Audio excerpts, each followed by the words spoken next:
हाँ बेटा, तो हम लोग आज एप्लीकेशन ऑफ इंडक्टिव इफेक्ट देख रहे थे। उसमें 3 हो गया था। आज चौथा हम लोग देख रहे हैं, चौथा इफेक्ट यहाँ पर रिएक्टिविटी ऑफ एल्किल हैलाइड। तो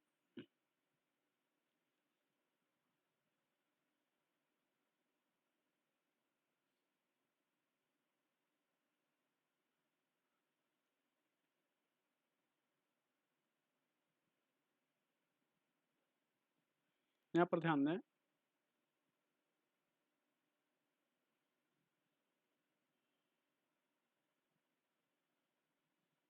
रिएक्टिविटी ऑफ एल्किल हैलाइड यहाँ पर हम लोग देखेंगे। अच्छा, अब यहाँ पर ध्यान दें, रिएक्टिविटी ऑफ एल्किल हैलाइड की हम लोग देखें। इसके पहले हम लोग थोड़ा सा देखें रिएक्शन के बारे में। यहाँ पर रिएक्शन जो है होते कैसे हैं। यहाँ पर रिएक्शन के लिए यहाँ पर सबस्ट्रेट होता है,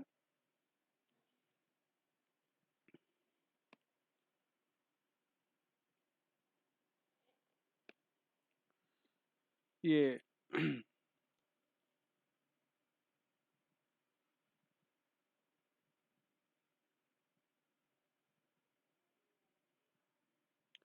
यहाँ पर रिएक्शन की अगर हम लोग चर्चा करें, रिएक्शन यहाँ पर सबस्ट्रेट होता है। सबस्ट्रेट क्या होता है, जिस पर अटैक होता है, और ये रिएजेंट होता है। रिएजेंट क्या होते हैं, जो अटैक करते हैं, अटैकिंग स्पीसीज कहते हैं। और ये दोनों मिलके प्रोडक्ट बनाते हैं, और ये बाई प्रोडक्ट भी हो सकता है।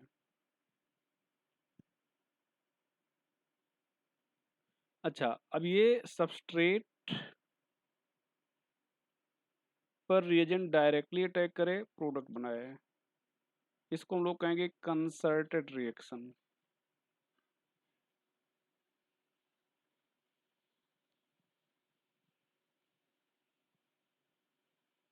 ये सिंगल स्टेप में होती है, ये एक हो गया। और दूसरा हो सकता है कि ये सबस्ट्रेट ले लिया जाए, सबस्ट्रेट, ये रिएजेंट हो जाए, ये प्रोडक्ट बनाएंगे। जब कोई रिएक्शन होता है तो उसमें कुछ स्पेसीज बनते हैं, किसी को हम लोग प्रोडक्ट कहते हैं और किसी को बाई प्रोडक्ट कहते हैं। तो किसी पर ये लिखा नहीं रहता कौन प्रोडक्ट है और कौन बाई प्रोडक्ट है। हम जिसको बनाना चाह रहे हैं उसको प्रोडक्ट कह देते हैं, जिसको नहीं बनाना चाह रहे हैं उसको बाई प्रोडक्ट कह देते हैं। अच्छा, बाई प्रोडक्ट बने ऐसा ज़रूरी भी नहीं है, बाई प्रोडक्ट बने ऐसा ज़रूरी भी नहीं है। तो ये हो गया। अब यहाँ पर जो ये सबस्ट्रेट है, ये पहले बदलेगा रिएक्शन इंटरमीडिएट में, और रिएक्शन इंटरमीडिएट पर ये रिएजेंट अटैक करेगा तो ये प्रोडक्ट बनाएगा, तो ये हो जाएगा। तो ये स्टेप 1 हो गया।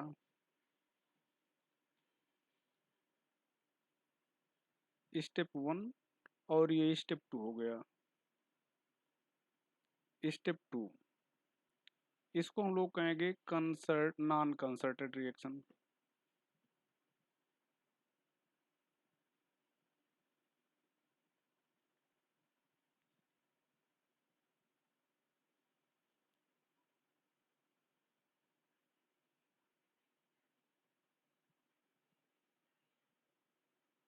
नॉन कंसर्टेड रिएक्शन हो जाएगा। तो हम बात करेंगे नॉन कंसर्टेड रिएक्शन की, मतलब बाई स्टेप रिएक्शन। तो यहाँ पर in non concerted reaction,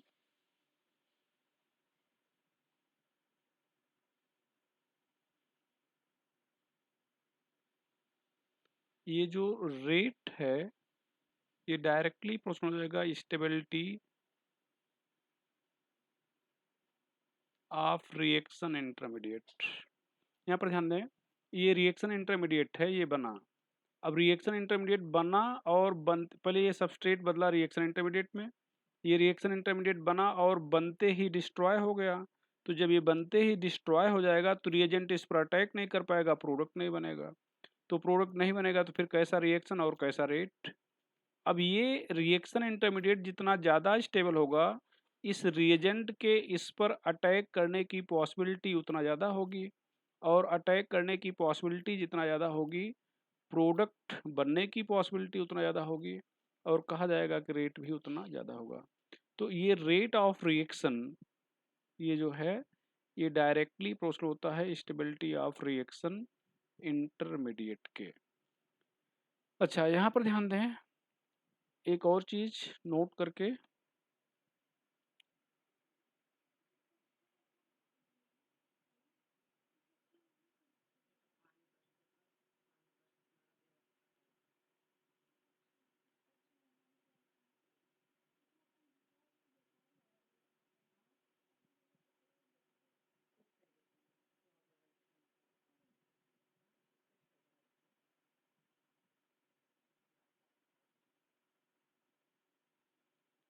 heat of formation.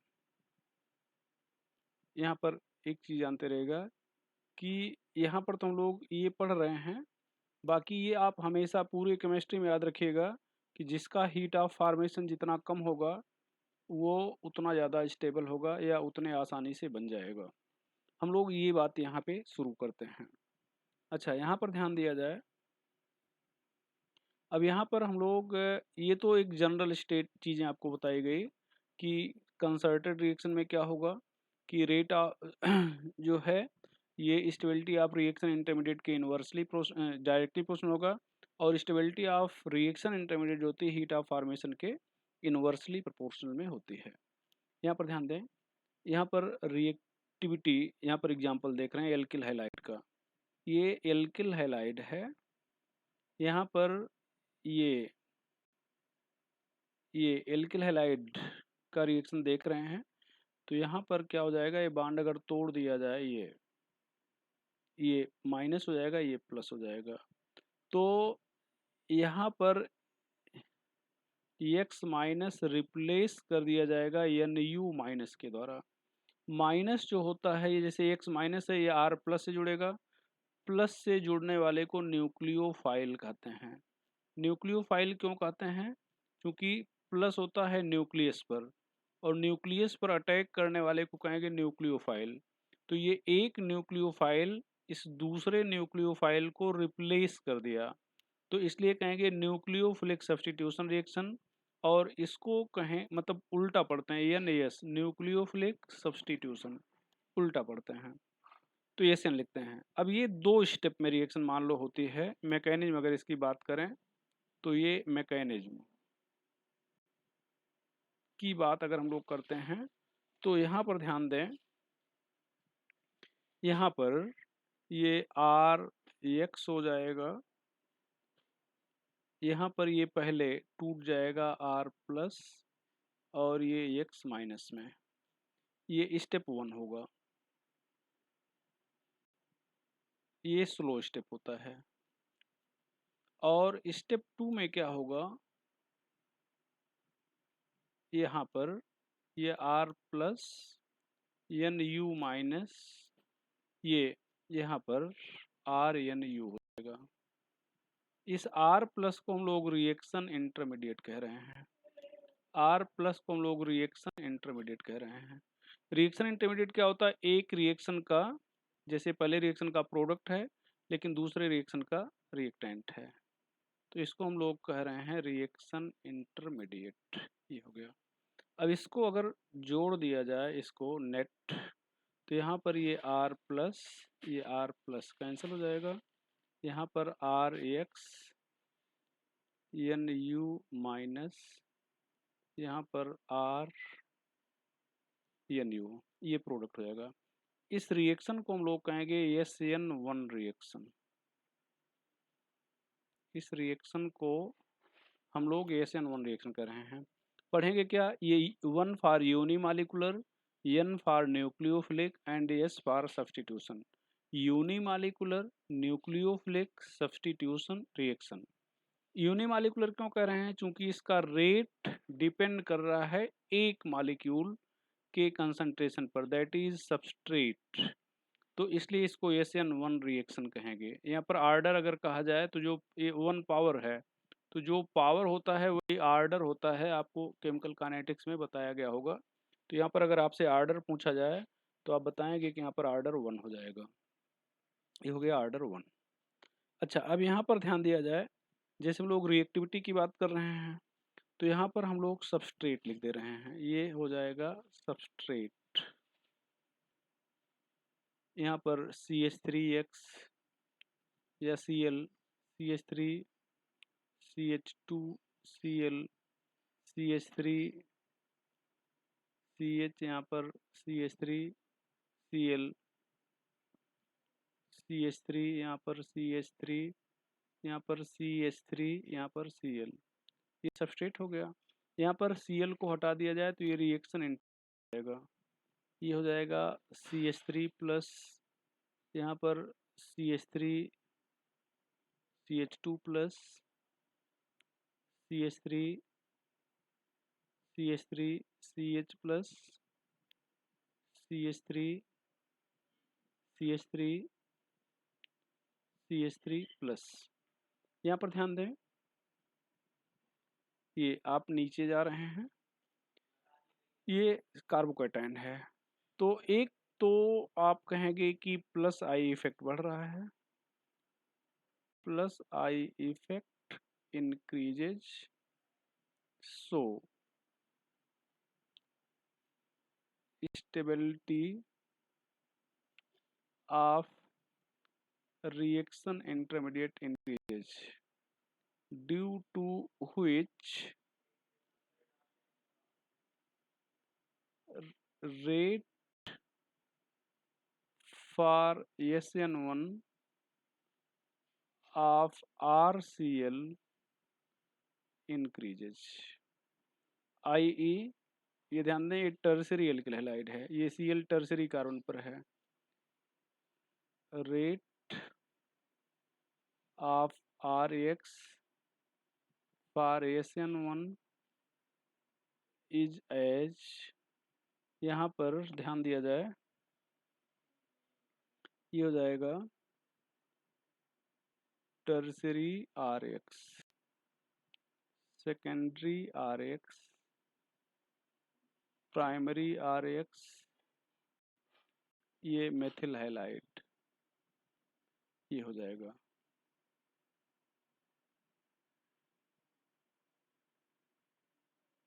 ये हो जाएगा SN1 रिएक्शन के लिए।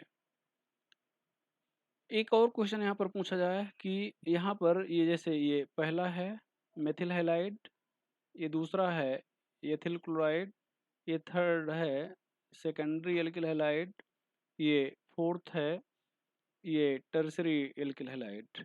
अब इन चारों में से किस Cl को रिप्लेस करना सबसे आसान है? यहाँ पर एक क्वेश्चन दे दिया जाए,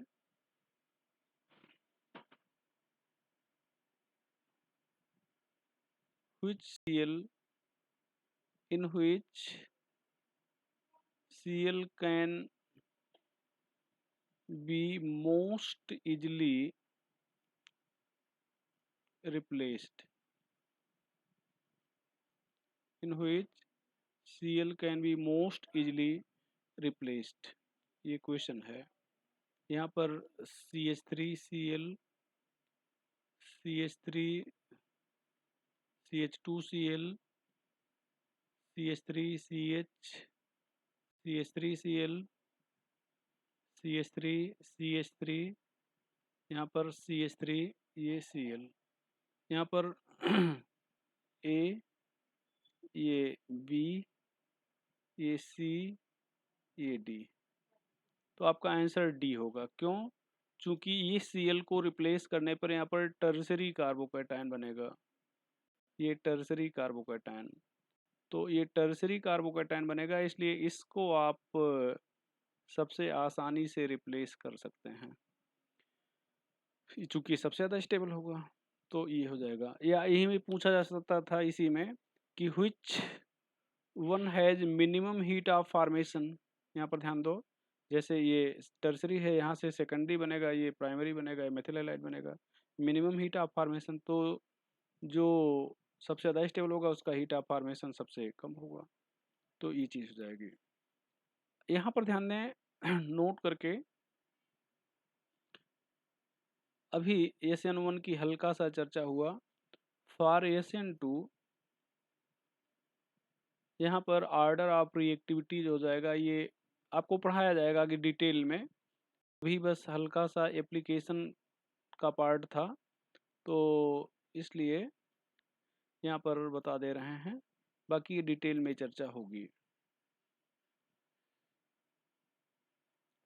यहाँ पर ये प्राइमरी हो जाएगा, ये सेकेंडरी, ये टर्सरी। यहाँ पर अगर SN2 के लिए रेट पूछा जाए तो ये हाइलाइट का ये रेट हो जाएगा। कारण पूछा जाए क्यों, तो यहाँ पर ध्यान दो, ये वास्तव में होता क्या है कि जैसे ये X है, ये सिंगल स्टेप रिएक्शन है, यहाँ पर R है, ये R है, ये R है। आप खुद बताएंगे, यहाँ पर ये X है, ये H है, ये H है, ये H है, ये छोटे साइज का H है। यहाँ पर न्यूक्लियोफाइल जो है बैक साइड से अटैक करता है, तो यहाँ पर ये न्यूक्लियोफाइल डायरेक्टली अटैक करेगा, यहाँ पर अटैक कर सकता है और इस X को रिप्लेस होना है, यहाँ से हटेगा। अच्छा, अब यहाँ पर ध्यान दो, ये हालांकि डिटेल में ये सब पढ़ाया जाएगा आपको, अभी एक हल्की सी आउटलाइन दी जा रही है। अब यहाँ पर ये R बड़े साइज के होते हैं, ये R बड़े साइज के होते हैं। यहाँ पर Nu माइनस है, ये अटैक करना है, अटैक नहीं कर पाएगा। तो यहाँ पर रेट अगर देखना है तो आपको ये जो जिस कार्बन पर हैलोजन है वो सब मतलब जितना ओपन होगा रेट उतना ज़्यादा होगा, क्योंकि अटैक करना है बैक साइड से। अब अगर ये चारों साइड से घिरा हुआ है तो ये बैक साइड से अटैक नहीं कर पाएगा, तो रेट फिर कम हो जाएगा। और यही सेम चीज़ है यहाँ पर, इस कार्बन से 3 H जुड़े हुए हैं, छोटे छोटे साइज के, बैक आसान हो जाता है। यहाँ पर 2 H और एक CH3 हो जाएगा, या एक एल्किल ग्रुप हो जाएगा, तो ये कारण है। SN1 SN2 आपको डिटेल में आगे पढ़ाया जाएगा। ये सेम पैटर्न है रिएक्टिविटी ऑफ एल्कोहल। यहाँ पर ध्यान दो भैया, रिएक्टिविटी ऑफ एल्कोहल यहाँ पर चर्चा किया जाए, तो जब रिएक्टिविटी ऑफ एल्कोहल पे चर्चा होगा तो यहाँ पर ये एल्कोहल है, यहाँ पर ड्यू टू OH माइनस और ड्यू टू H प्लस, ये अब ड्यू टू OH माइनस ये एशियन रिएक्शन होगा। अब यहाँ पर ध्यान दो, सेम वही चीज, यहाँ पर ROH, यहाँ पर Nu माइनस हटेगा, तो यहाँ पर RNU और OH माइनस हो जाएगा। तो यहाँ पर ये जब OH माइनस हटेगा ये, तो ये प्लस हो जाएगा, मतलब इंटरमीडिएट यहाँ पर कार्बोकैटायन है, और reaction intermediate carbocation.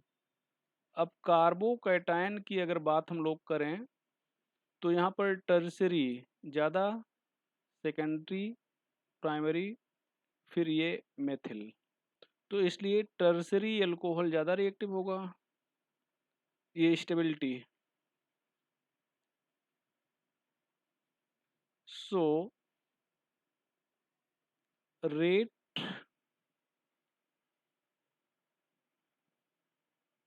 Of ROH for SN1, यहाँ पर भी वही हो जाएगा, टर्सरी, सेकेंडरी, प्राइमरी, और ये मेथिल एल्कोहल। SN1 है तो जहाँ पर ब्रांच ज़्यादा है वहाँ पर रेट ज़्यादा होगा, सीधी सी बात है।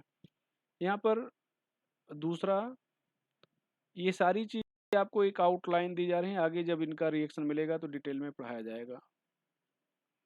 यहाँ पर ड्यू टू H प्लस, ये हो जाएगा इलेक्ट्रोफिलिक सब्स्टिट्यूशन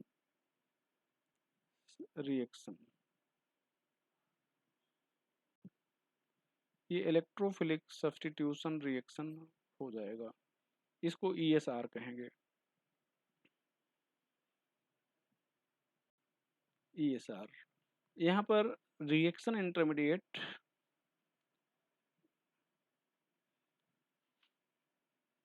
एल्कोक्साइड आयन होगा,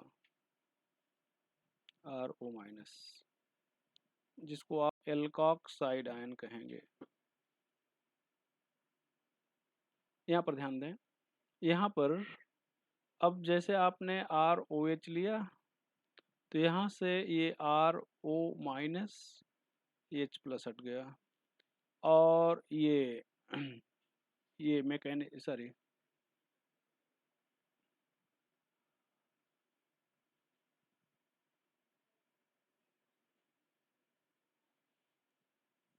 यहाँ पर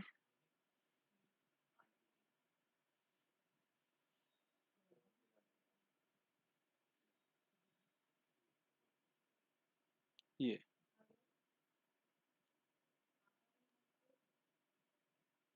मैकेनिज्म, यहाँ पर ROH, RO-, H+, ये रिएक्शन इंटरमीडिएट है, ये स्लो है। यहाँ पर RO, यहाँ पर E+, ये ROE हो जाएगा, ये फास्ट है। यहाँ पर ऐड किया जाए तो ये कैंसिल हो जाएगा।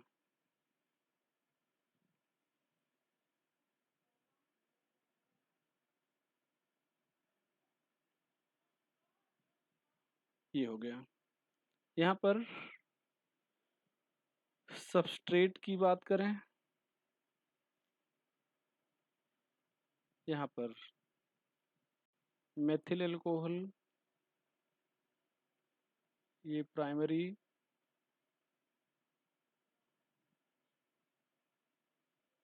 सेकेंडरी, ये टर्सरी हो जाएगा। यहाँ पर रिएक्शन इंटरमीडिएट की बात करें, CH3O-, CH3 CH2O-, CH3 CH3O-, CH3 CH3 CH3O-। यहाँ पर प्लस आई इफेक्ट बढ़ रहा है, plus I effect increases, so stability of reaction intermediate decreases, due to which rate for ESR decreases, i.e. rate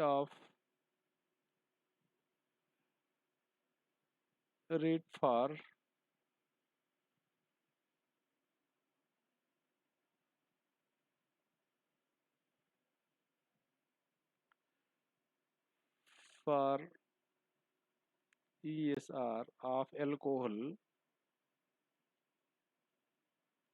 is as methyl alcohol, primary, secondary, tertiary हो जाएगा। अब यहाँ पर ध्यान दो, टर्सरी सबसे कम स्टेबल है, ये सबसे कम स्टेबल है, इसका मतलब इसका हीट ऑफ फॉर्मेशन सबसे ज़्यादा होगा। इसका मतलब यहाँ से ये बन रहा है, इस एल्कोहल से बन रहा है, तो जब इसका मतलब टर्सरी एल्कोक्साइड आयन सबसे कम स्टेबल है, इसका मतलब टर्सरी एल्कोहल से यहाँ से H+ हटाना सबसे कठिन है। और अगर ये H+ नहीं हट रहा है आसानी से, इसका मतलब टर्सरी एल्कोहल की एसिडिक स्ट्रेंथ सबसे कम है। तो यहाँ पर इस पैटर्न से आप एसिडिक स्ट्रेंथ भी एक्सप्लेन कर सकते हैं। तो आज हम लोग देख रहे थे इंडक्टिव इफेक्ट का 4th एप्लीकेशन, और वह भी देख लिया गया। आज की चर्चा हम लोग यहीं पे ख़त्म करते हैं, आगे की चर्चा अगले लेक्चर में।